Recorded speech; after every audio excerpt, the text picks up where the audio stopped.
నిన్న తెలుగులో విడుదలైన మలయాళ star hero Mohan Lal cinema పేరు తుడూరం. తుడూరం అంటే కొనసాగింపు అని అర్థం తెలుగులో. మరి ఇదే టైటిల్ ని తెలుగులో పెట్టుంటే కాస్త ప్రచారం అనేది దక్కేది.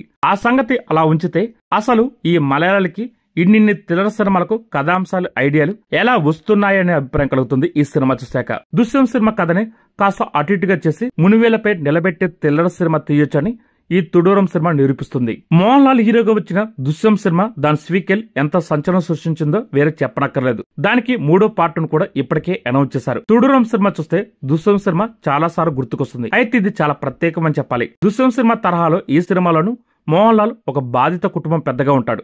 అయితే ఇందులో హీరోయిజం పోకడలుంటాయి. దృశ్యం సినిమా ఒక రియల్ క్రైమ్ స్టోరీ లాంటిదైతే తుడూరం సినిమా పగా ప్రతీకారంతో కూడిన యాక్షన్ థ్రిల్లర్ సినిమా. దృశ్యం సినిమాలో మోహన్ లాల్, మీనా చేసిన దంపతుల పాత్రలకు 2 కూతురు పాత్రలుంటే ఇందులో మోహన్ లాల్, శోభన దంపతులకు ఒక కొడుకు, ఒక కూతురు పాత్రలుంటాయి. ఈ సినిమా కథ విషయానికి వస్తే మోహన్ లాల్ ఒక ట్యాక్సీ డ్రైవర్. కనీసం ట్యాక్సీ పర్మిట్ కూడా ఉండదు. తనకంటూ మిలిగిన ఒక పాత అంబాసిడర్ కారుని ఊళ్ళో పిల్లల్ని స్కూల్లో దింపేందుకు ఎవరైనా టూర్కి పిలిస్తే వారికి ఇంటికి వెళ్తూ వచ్చిన సంపాదనతో కుటుంబాన్ని పోషించుకుంటూ ఉంటాడు. అలాగే మోహన్ లాల్ ఒకప్పుడు ఫైట్ మాస్టర్ కి అసిస్టెంట్ గా పనిచేస్తాడు. చెన్నైలో ప్రముఖ ఫైట్ మాస్టర్ అయిన భారతరాజు వద్ద పనిచేస్తాడు. అక్కడ ఒక ఫైట్ చిత్రీకరణలో ఇతన్ని కాపాడబోయి ఒక సహచరుడు చనిపోతాడు. ఆ పాత్రని ఫోటోలో మాత్రమే చూపిస్తారు. ఆ పాత్రకు విజయ్ సేతుపతి ఫోటో వాడారు. కథాగమనం తెలిసేది ఏమిటంటే ఆ మరణించిన మరో ఫైటర్ భార్య శోభన. అతడి మరణం తర్వాత అండలేకుండా పోయిన కుటుంబానికి మోహన్ లాల్ తోడవుతారు. తర్వాత భార్యాభర్తలు అవుతారు. ఇలా సాగిపోయే మోహన్ లాల్ జీవితంలో తన ఒకప్పటి గురువైన ఫైట్ మాస్టర్ చనిపోయిన వార్త తెలిసి చెన్నై వెళ్తారు. ఆ వెళ్లడానికి ముందు తన కారు చిన్న రిపేర్ అవడంతో రెగ్యులర్ గ్యారేజ్ నుంచి వెళ్ళిపోతాడు. అతను తిరిగి వచ్చేసరికి కారు పోలీస్ స్టేషన్లో ఉంటుంది. ఈ విషయం తెలిసి రావడంతోనే స్టేషన్కి వెళ్తారు. ఆ గ్యారేజ్లో పనిచేసే ఒక కుర్రాడు గంజాయి స్మగ్లింగ్ చేయడానికి వెళ్లి గ్యారేజ్లో రిపేర్కి వచ్చిన కారును తీసుకెళ్తాడు. అతన్ని పోలీసులు వెంబడిస్తే కారు వదిలి పారిపోతాడు. పోలీసులు కారును స్టేషన్లో పెడతారు. పారిపోయిన వాడు ఒక ఎస్ఐని కొట్టి మరీ పారిపోతాడు. దీంతో పోలీసులు మరింత కసిగా ఉంటారు.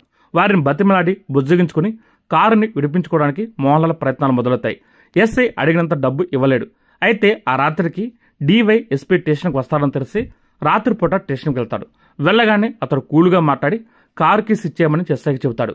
ఎస్ఐ కూడా చేసేది లేక కారు కీస్ ఇస్తాడు. అయితే అదే సమయంలో స్టేషన్లో పనిచేసే ఒక కానిస్టేబుల్ చెల్లెలి పిల్లుందని, తమకు వాహనం లేదని తమని అక్కడ వదలమని DYSP కోరడంతో మోహన్ లాల్ కాదనలేకపోతాడు.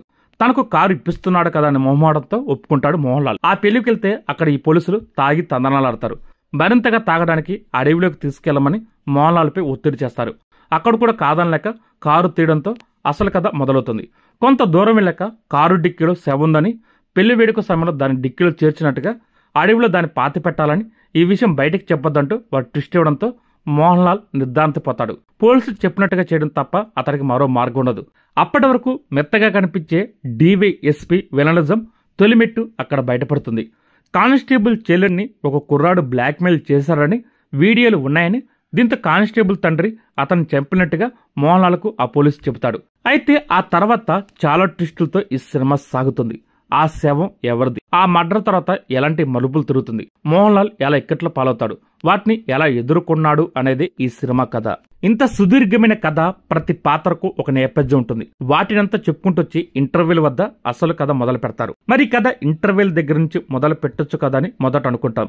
అయితే క్లైమాక్స్ లో రివీల్ చేసే అనేక ట్విస్టులకు ఇంటర్వ్యూల ముందు చెప్పే సుదీర్ఘమైన నేపథ్యానికి ముడుంటుంది. ఒక దశ వచ్చాక ఎక్స్పెక్ట్ చేసే కథ అయినా కొంచెం కొంచెం సస్పెన్స్ ని రివీల్ చేస్తూ రాసుకున్న స్క్రీన్ ప్లేని మాత్రం ప్రశంసించక తప్పదని చెప్పాలి. ఒకేసారి ప్లాట్ ట్విస్ట్ లా కాకుండా కొంచెం కొంచెంగా ముడివిప్పే సినిమాలు ఎక్కువగా థ్రిల్ ఇస్తాయి. ఈ సినిమా అదే కోవ చెందుతుందని చెప్పాలి. చిత్రీకరణ, నటీనటుల ప్రదర్శన ఈ సినిమాని మరో స్థాయికి తీసుకెళ్లిందని చెప్పాలి. అలాగే మోహన్ లాల్, శోభన నటన గురించి ప్రత్యేకంగా చెప్పనక్కర్లేదు. అలాగే వీరితో పాటు DYSP క్యారెక్టర్ చేసిన నటుడు ప్రేక్షకులు కలవరం పుట్టిస్తాడు. అంత కర్కశ ప్రదర్శనతో భయపెట్టాడని చెప్పాలి. ఫైనల్ గా ఈ సినిమా ఎలాగుందంటే ఒక మంచి సినిమాని చూసిన అనుభూతి కలిగిస్తుంది ఈ సినిమా.